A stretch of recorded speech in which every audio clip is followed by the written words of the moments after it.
風呂を沸かします。お風呂の線は来ましたか？自動でお風呂をお風呂の線は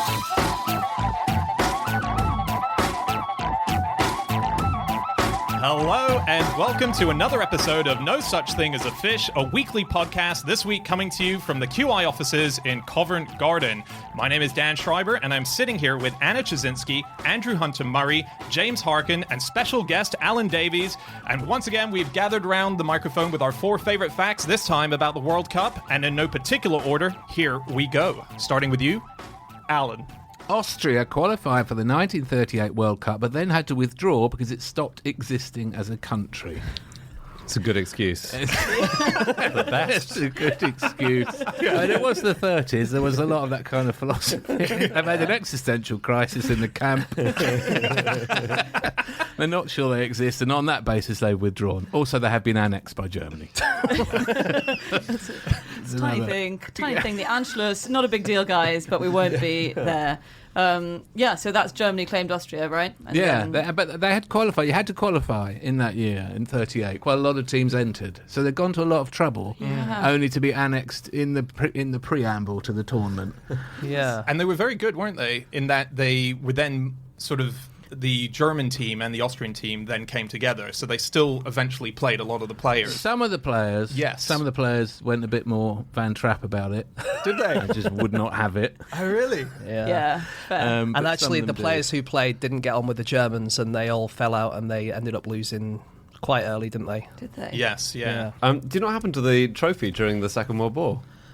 Ooh, no. Probably melted down, I presume. It was under someone's bed. Was it? Yeah, it was in a shoebox under an Italian official's bed. Really? Yeah, because I think, did Italy win... So 1938, when it happened elsewhere, didn't it happen in France? Yeah.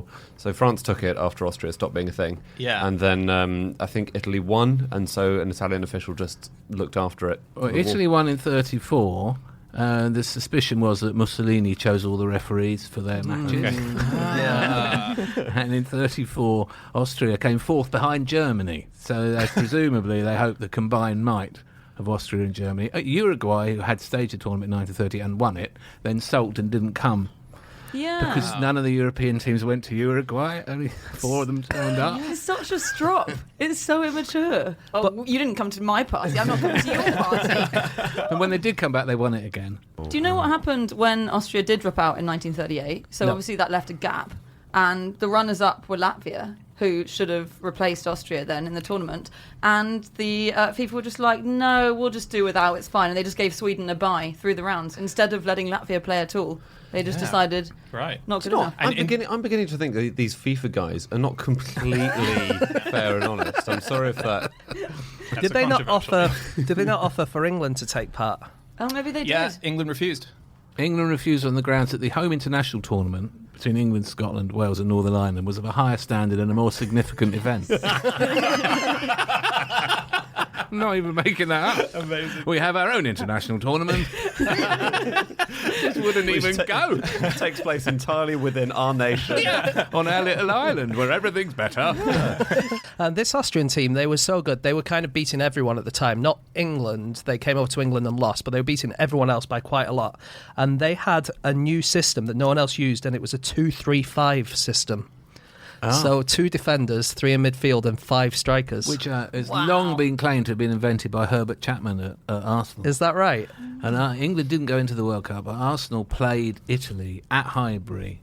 I say Arsenal, it was England, but they had 7 Arsenal players in. And won the game 3-2. Would you say that the current England team is basically Tottenham? Basically, yeah, so we're doomed.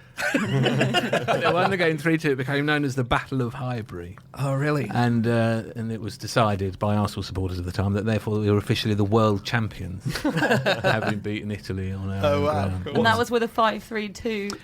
Yeah, it was a revolutionary system. Has any team ever played... All up front? Like 1-10. Nothing. Yeah. It's worth a try, right? Yeah.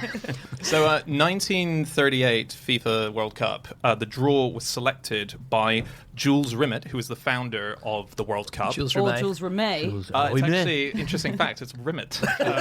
Yeah. You Rimet. Rimet got his grandson to do the draw from a bowl. It was his grandson on top of a table, picked them out, and that's how the Now, 1938 the draw nowadays can be seen from space, and more technology is used in it than was used on the Apollo moon landing. Oh, come on. Is that made up? Those are just two things you say about almost every single fact we ever have, and It it's sounds also like- it's bigger than a blue whale. It does sound like a QI script just came out of your mouth there. Those are the things that I They did remember. reveal the logo, though, for this World Cup up in the International Space Station. So it was the Russian cosmonauts who... Did they? Yeah. And this year's match ball has been to space. So it just came back down, in fact. It was Right. made in Pakistan, sent up to the ISS. So no one kicked it up, did they? Yeah. Oh, sorry. They kicked it while it was up. Right. Okay. Did they hoof it into the rocket as the rocket was just leaving? Yeah. That would They be a did, good yeah. trick Only shot. Beckham could do this. Yeah. I want to check something with you. So you said the match ball. Now, Yeah. that to me gives the impression there's only one ball for the whole World Cup. And I know that can't be true, obviously. Yeah. I think this is the main, But is- what would you call it? The The- signature ball. Yeah, the one they'll probably use in the first game in the final, I guess. Yeah. But they'll Oh, use. okay. They'll have lots of balls in every game. That's a good probably. call, though. They'd probably be like, we really need to wrap up these penalties with England and Brazil. The Italian-German match needs to happen now. I've got a fact about the 1930 World Cup. Okay. Which is... The original and the best. The original, some people say. yeah. And it was- Uruguayans say that, don't Mm-hmm. they? So it was in Uruguay, and it was not a very advanced World Cup. So, for example, there was a match between Brazil and Bolivia where everyone was wearing white. It was obviously very confusing. Were they just cricketers who got on the wrong pitch?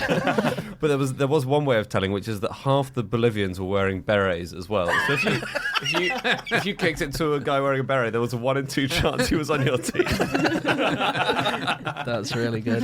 No, if you kicked it to a guy wearing a beret, there was a 100% chance he was on your team if you're Bolivian. Yeah. It's just that it was 1 in 3 chance, I guess, if you kicked it to a guy without wearing This a is beret. the sort of pedantry I came here for. I knew this went on. I'll tell you what a privilege it is to be in the inner sanctum like that. You do actually say things like that to each other. No, you're right. You're going to get home and go, they do it. They actually... Pulled him up on it.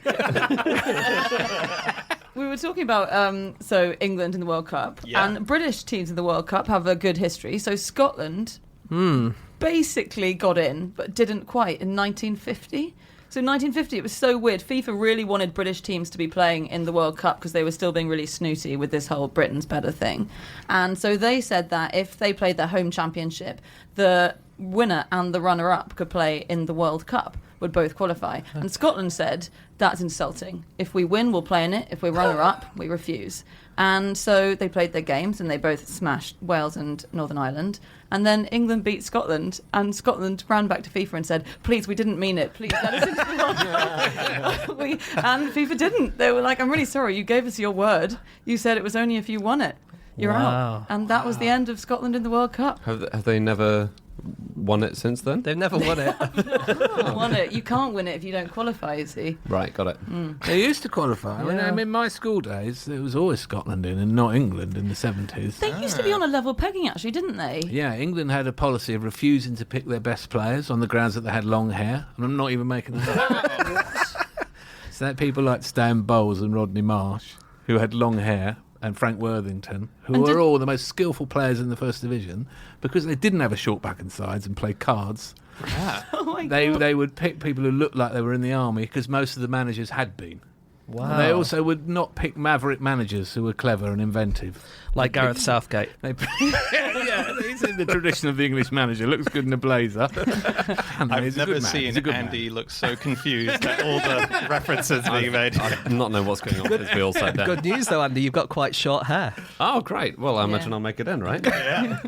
In the 70s, everything changed in the fashion front, so people started growing their hair long, and England failed to qualify in 1974 and 1978, and I'm convinced it's because all the best players had long hair and the older men were offended. And then, in the World Cup in 1978, the leading scorer had really loads of hair and a beard. And I think he had his ear pierced, and his name was Mario.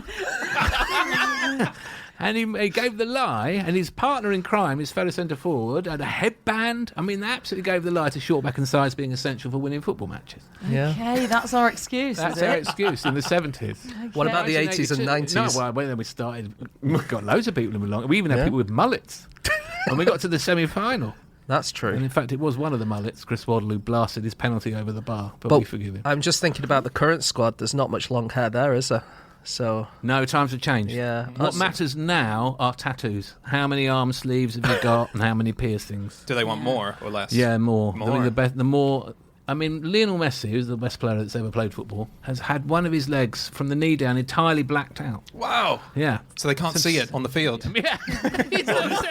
In night matches, it just looks like there's a floating boot going around with him. As if he's not good enough as it is, this boot is now detached from his body. doesn't Messi have really dodgy legs or something? Like he had polio or something as a child. Really? He was And he on- took tons of drugs. He had to have lots and lots of, it's kind of hormones for growth, Yeah. growth hormones. And some people think that's a little bit naughty. Well, I'm not sure about that. When he came from Argentina when he was about 11 or 12 as this kind of mercurial prodigy, and he went to Barcelona, and they said he's brilliant, but he's too small. And then one of the coaches saw him and said, no, he really is brilliant. What are we going to do about him? And they did. They had him on growth hormones until he was about 13. But he's still only 5'7". It's not worked that well, has it? If you don't know who he is, he's not like Michael Jordan. You actually think he's that small because half his legs are blacked out. Yeah, you can't see his legs, and that's He's one of the actually major 6'4". advantages.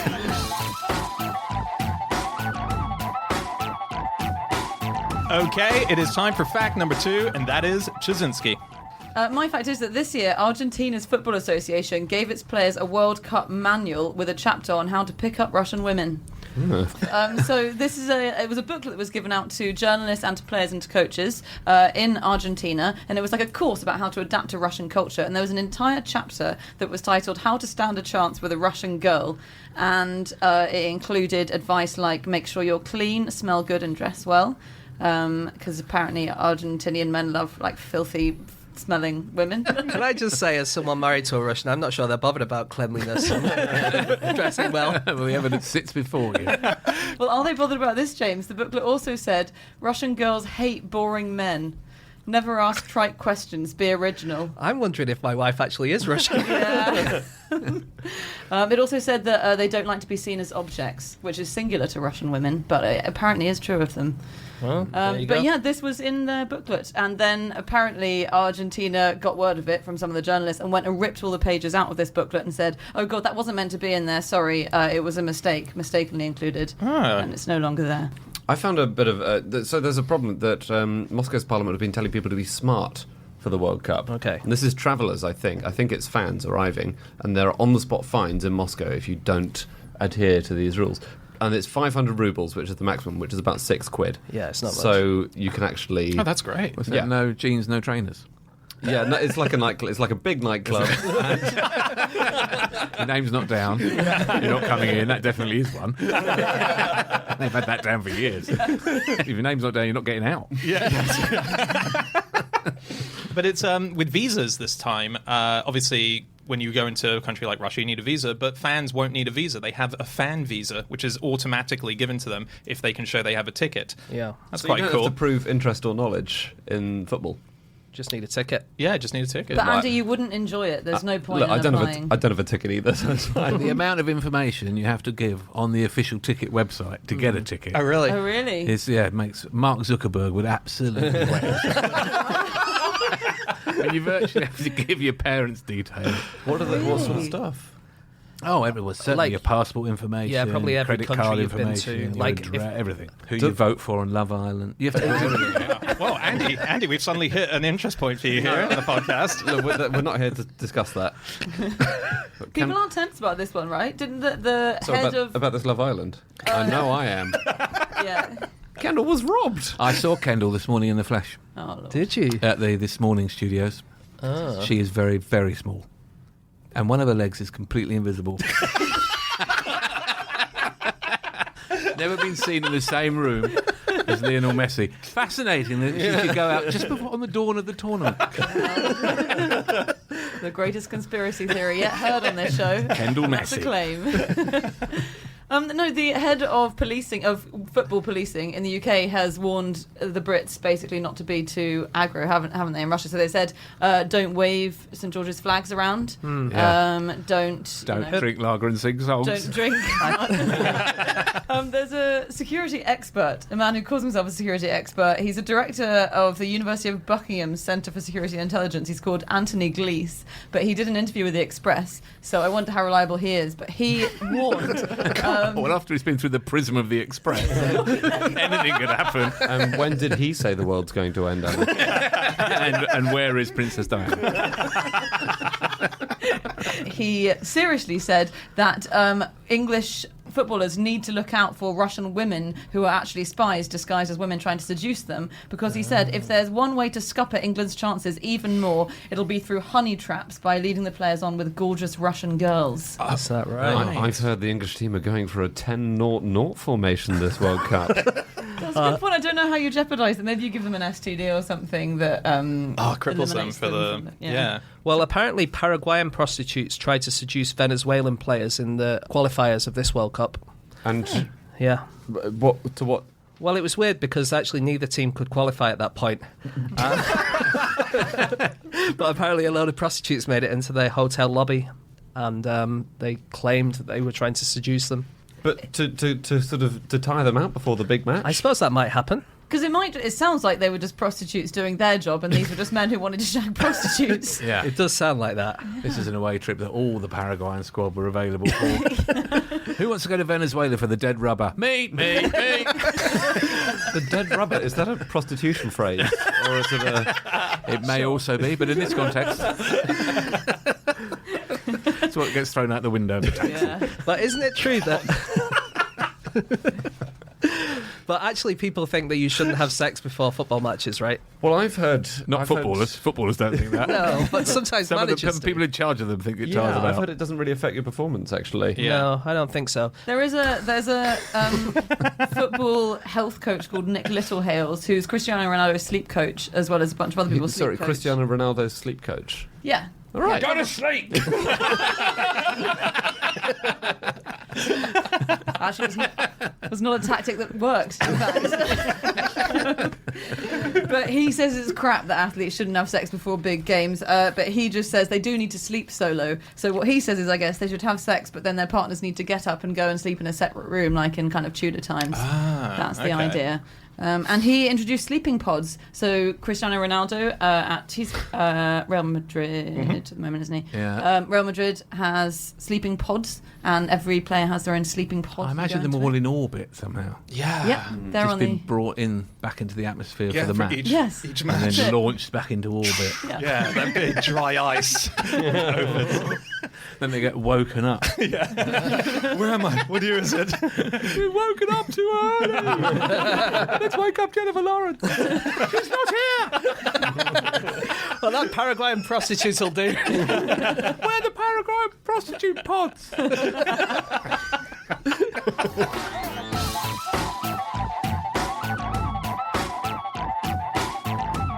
Okay, it's time for fact number 3, and that is James. My fact this week is that scientists have invented anti-diving shin pads. Do these sense psychologically that you're about to dive and they hold your body up on the pitch In midair. and then broadcast saying, I'm fine, it didn't touch me? Well, what it is, I mean, they're completely useless. Like, they're just stupid, but they do exist. There's a sensor in your boot, there's a sensor in the shin pad, and when they touch each other, the referee has an alarm which will go off so he knows that there's been contact. Unfortunately, the problem is that you can foul someone by pushing them in the back or whatever, so it doesn't, like, it's completely pointless. So they need to invent anti-diving bodysuits. Yeah, it's like the same technology as you have in fencing, I guess, when you know that someone's been hit in fencing.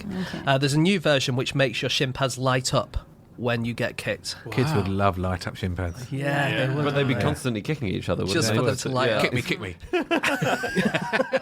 Kick yourself on the shin pad. Penalty. They almost brought this in for the Canifa World Cup, which has just happened, which is the World Cup for countries that aren't really countries, which is sponsored by Paddy Power. And Paddy Power wanted to bring in some weird-ass rules, that were different than normal rules. Right. And they brought in one thing, which was a green card, which means if you get sent off for abusing the referee... You can work in get- America. It's very tempting. Even now, in the There's a lot current of- state of the United States. North Koreans offending referees. A lot of Mexicans. What happens if you get sent off? For the green card, you get sent off, but they're allowed to bring on a substitute. So they don't punish the team; they punish the player. So they did that in this World Cup. And you Good actually idea. went, didn't you, to the Canifa? To the final and to one of the other games. Yeah, it's fun. Who did you see play? I saw Northern Cyprus against Abkhazia in Yeah. the first game, and then Northern Cyprus against who was it? Carpatalia. I can't believe Abkhazia lost to Northern Cyprus. I know, Oh my because God. I was supporting Abkhazia actually, so I was Where's quite disappointed. Abkhazia? It's a breakaway area of Georgia. Do we know who's won? Does it finish at the same time as the World Cup? No, it finished. I went to the final last weekend, then it was won by Carpatalia, which is a part of Ukraine where Hungarians live. Okay. Oh, it's not a carpet warehouse. Because it really sounds like one. Yeah. Run by Italians. I'd like to see their television ads. Sort of ones where the owner does it himself. Come to Carpetalia. Soon we will be our own country. Fully carpeted. The only carpeted nation on earth. Build a wall and another wall and be wall-to-wall carpets. Wall to wall. So on weird football rules, I was looking into. Do you know the referee can send himself off? Didn't know that. If he needs a wee, give himself a card. He doesn't card himself a yellow card. That can't happen, can it? It can happen. It has happened. Not in big football games, but for instance, in 2005, Peterborough North End was playing Royal Mail AYL. This was a lower leagues match, and the referee Andy Wayne got really angry. Someone disagreed with his decision. A player disagreed with his decision, and he flung away his whistle and he untucked his shirt and he ran up and eyeballed the player, and then immediately he saw the error of his ways and he gave himself a red card and sent himself off. Wow. And there was no one to replace him, so the match had to be called off. Oh. Ah, Yeah. And then he waited in the car park for him. Wow. But they can also send off linesmen, which I didn't know. So this has sometimes They've got happened. so much power. yeah. They've got more power than they should have. So last year there was Dundee beat Kilmarnock. So this was an actual match with teams that. Well, it's in Scotland. It's in Scotland, but it's still real football. As Well, are it's in many of Scotland. your listeners. Oh my God. So naive. When I tour Scotland, of course, they're the best shows I have. Are they? Better than Wales, Alan. God, don't say that. What a minefield. So in Scotland, whom we love, all of you, in this match, the ref sent off the assistant referee and gave him a red card because he was vomiting by the side of the pitch. Wow. Started vomiting, sent him off. That is a bit harsh. Yeah, I think it seems unfair. You can't be sent off for vomiting. Who was it who vomited before a penalty in the World Cup? Zidane. Yeah. Who's it then? That was in the Euros. Oh, in the That was Euros. against England. It depends Oh, on yeah. whether it's deliberate and malicious vomiting. If you do it in the face of the goalkeeper just before a penalty. No, he just did it on the pitch. He put his hands on his knee. I was at that match. He put his hands on his knees. We thought, oh, what's he doing? Wow. And then he suddenly looked up, ran up, smashed it in the net. And on the television replay, you could see when he had his hands on his knees, he was vomiting on the pitch. Like Gary Lineker said he once did a poo on the pitch. Oh, Yeah. Yeah, I thought there was tournament. video of this. Is there not? There There is- must be, 'cause Yeah, there are so many there cameras is. in the ground. There must be a poo cam. There's video of him kind of dragging his bum on the grass Like a to dog, kind like a of, dirty dog, like a Staffordshire Bull Terrier. And then people tweet him all the time, just saying, just reminding him. You pooed at a pig. Yeah. Yeah. But Sorry, he never got a yellow card in his whole career. He probably so, scored he a goal not? as well. Yeah. No, he didn't. No, he never did. Can I interrupt with just a tiny bit of personal news? We're recording this on Anna's computer, and there's a alarm that's come up that is to tell her she needs to get loo roll and olive oil in 25 minutes. Well, the Smart. thing is, Anna always shits herself in the middle of a podcast. So. Loo roll and olive oil. olive oil? That's what every Paraguayan prostitute takes to the World Cup. Wow. Not extra virgin. So the penalty was invented by an Irish guy called William McCrum, and no one liked it at first because they thought, how on earth would anyone be so low as to deliberately commit a foul? This was in a long time ago. Yeah. And they called it the Irishman's motion. But they... Gary Lineker, in honour of that, performed an Irishman's motion.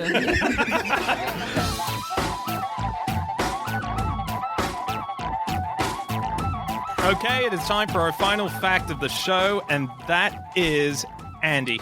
My fact is that in April, police in Lima seized over 20,000 counterfeit Panini football sticker albums with a street value of $350,000. Wow. Great. That's amazing. Yeah, and this keeps happening. It happens all the time because they're really... Well, only every 4 years. Yeah, it's true. But they, the police in Italy have seized another 20,000 stickers, and they said this could be the tip of the iceberg. Every World Cup it happens because they're quite, valuable things. I mean, the full ones are really Massively. valuable, Yeah. but the empty ones, I guess, are valuable too because you can flog them. Well, I went on eBay just to see what the highest you put in Panini sticker, and there are empty albums from previous World Cups. The highest value is sort of £5,000, sometimes for an empty book. Well, the empty ones, if you can sell on eBay an empty book with all the stickers in it, then that's the best you can get, Yeah. because then people get it and they get the enjoyment of putting the stickers in. I understand that. Yeah. Yeah. Yeah, that's worth thousands of pounds of anyone's money. To people like me. Yeah, James. And you do it, don't you? You've in previous World Cups called out on Twitter to say, "Can we swap Panini stickers?" Well, let's not put this on the podcast. 'Cause Oh, no, I do. Yeah, I do stick And you live in North London, don't you, in Finsbury Park? And you love people to approach you with football stickers. Did you always do Panini? Because they weren't. We did a different one when Merlin. we were kids. Merlin, yeah. I did Merlin when they did the Beano stickers. Yeah, exactly. But yeah, But then Panini came back in, didn't it? Panini, recently has become huge. Yeah. Well, huge in my household. Yeah, And your address, just to be clear, Do you not do stickers, Alan? No. Not Have you for ever a done while. No, my little boy now is keen. In fact, he Yeah. found some at the bottom of a well-known breakfast cereal recently. Oh, yeah. And I thought, this is going to cost me about £1,000 that? Yeah, that's pretty it much will. it. It will cost you Yeah. £773.60. to fill a book. Yep. Is that It's if you get every single sticker first time? Or does That's that if you include keep doubles? buying. It's a mathematics professor has worked out that if you just keep buying and you don't do any swaps with anyone, It's if you have no on friends. average, to have to complete That the would be album, me. But apparently, if you do have friends, it can be cheaper. it can be cheaper. Yeah. Yeah. And also you can buy stickers direct from Panini. Yeah, your last 50 you can buy. Yeah, but you've failed then, haven't you? Have I mean, I think if you're just calling him up saying, please, can I have Marcus Rashford? I've bought 5,000 packet. Well, that's what happened. Music Magpie decided to test it out, and they bought 5,000 stickers worth £800, and they only found 681 out of the 682 stickers. Oh. So they were one shot. They didn't have Raja Nangalan, and he isn't even Belgium. going. Yeah, he's not even Plays for going to the Roma. World Cup. Is he not? No. He's injured. Yeah, he's. I think he didn't get picked, but yeah. Yeah. I remember that in 1990, David Rocastle of Arsenal had a coin made. And he started in every qualifying match that England played. He had a coin made in the SO World Cup coin collection, and then when they picked the squad, they didn't pick him. Oh my god. Hang on, but It he. felt so hurtful. But I mean, I've got a coin. Never mind playing every qualifier. You were thinking he had his own coin made out Yeah. of vanity. He didn't and then- have his no. own made, did No, he didn't mint a coin himself. There was a really cool idea, and James, I reckon you would like this. There was a newsagent in the 2016 Euro, so Panini did for the Euro 2016. They did a shop where basically people could meet up just to swap the Panini stickers. 'cause Again, that's- I'm not interested in meeting up with people to do swaps. this fact is about Lima, Peru. So they qualified. Mostly about football stickers, to be honest. Sorry, they were in the fact. Yeah, so they qualified, right? And, Peru, yes. Yeah, Peru qualified. But in Lima, where the match was against New Zealand, it's where they had a 2-0 victory that got them in.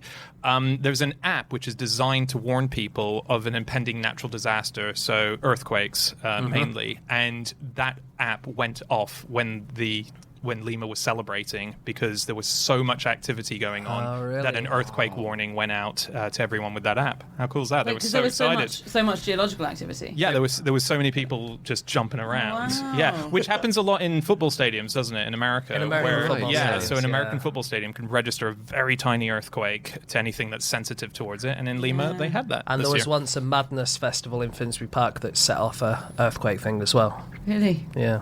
You live in Finsbury Park, don't you? I was bizarrely looking into sponsorship that appears on jerseys. So my favorite one is Atletico Madrid, who the sponsorship for their team in 2003 was a deal with Columbia Pictures.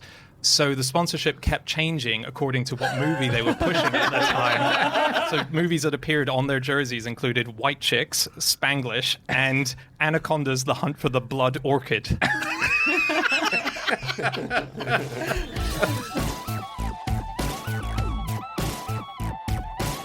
Okay, that's it. That is all of our facts. Thank you so much for listening. If you'd like to get in contact with any of us about the things that we have said over the course of this podcast, we can be found on our Twitter accounts. I'm on @Schreiberland, Andy, At Andrew Hunter M. James, At James Harkin. and Alan. No. That's usually Chazinski's role. And Anna.